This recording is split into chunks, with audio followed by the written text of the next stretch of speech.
చిత్తూరు జిల్లా పొంగనూరులో హత్య కాబడ్డ చిన్నారి ఆస్పియా కుటుంబ సభ్యులతో సీఎం చంద్రబాబు ఫోన్లో మాట్లాడారు. బాధ్యులను పట్టుకొని కఠినంగా శిక్షిస్తామని వారికి ధైర్యం చెప్పారు. ఏపీ హోంమంత్రి అనిత కూడా ఆస్పియా కుటుంబ సభ్యులతో మాట్లాడి వివరాలను తెలుసుకున్నారు. వారికి ధైర్యం చెప్పారు హోంమంత్రి. పొంగనూరు ఘటనను వైసీపీ రాజకీయం చేస్తోందని విమర్శించారు హోంమంత్రి అనిత.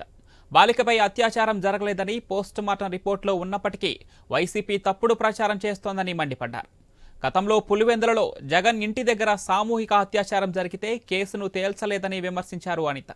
టీడీపీ నేతలు పరామర్శకు వెళ్తే అట్రాసిటీ కేసులు పెట్టారని ఆగ్రహం వ్యక్తం చేశారు హోంమంత్రి. ఆస్పియా కుటుంబ సభ్యులను పరామర్శించిన వారిలో మంత్రులు ఫరూక్, రాంప్రసాద్ రెడ్డి కూడా ఉన్నారు.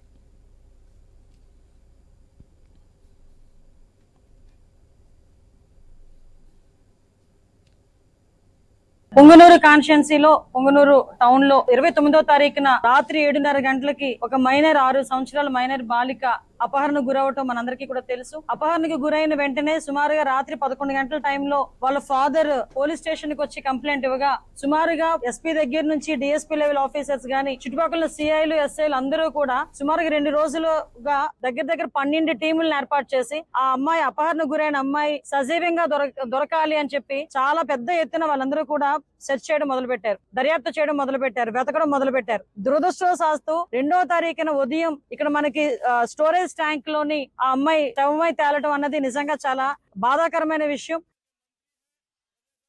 ఈ రోజు ఈ సంఘటన చాలా దురదృష్టకరం. ఎందుకంటే ముక్కుపచ్చలాడని పసిబిడ్డను దారుణంగా హత్య చేశారు. ముఖ్యంగా మేము ఒకటే కోరుకుంటున్నాం, సమాజంలో ఏ అన్యం పుణ్యం తెలియని పసిబిడ్డలను ఎవరు ఇలాంటి దాడులకు పాల్పడకూడదు.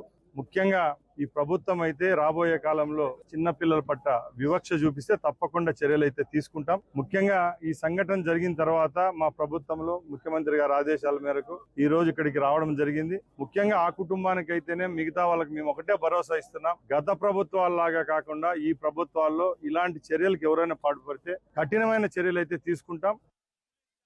సార్, ఇంటి ముందర ఆడుకుంటా ఉంటే 7:30 గంటలకు సాయంత్రం పూట ఆదివారం రోజు కనిపించకుండా అయిపోయింది సార్ మా పాప. తర్వాత పోలీసు టీములు వచ్చినారు, సిఐ శ్రీనివాసులు సార్ వచ్చి ఎస్పీ సారు అంతా స్పందించి రిపోర్ట్ తీసుకున్నారు. డే అండ్ నైట్ 3 days ఇక్కడే ఉండి పాప కోసము అంతా ప్రయత్నం చేసినారు సార్. కాకపోతే పాప 3వ రోజు 2వ తేదీ నాడు సమ్మర్ ట్యాంక్ స్టోరేజ్ లో శవమై దొరికింది సార్ మాకు. సార్, ఇంటి ముందర ఆడుకుంటా ఉంటే 7:30 గంటలకు సాయంత్రం పూట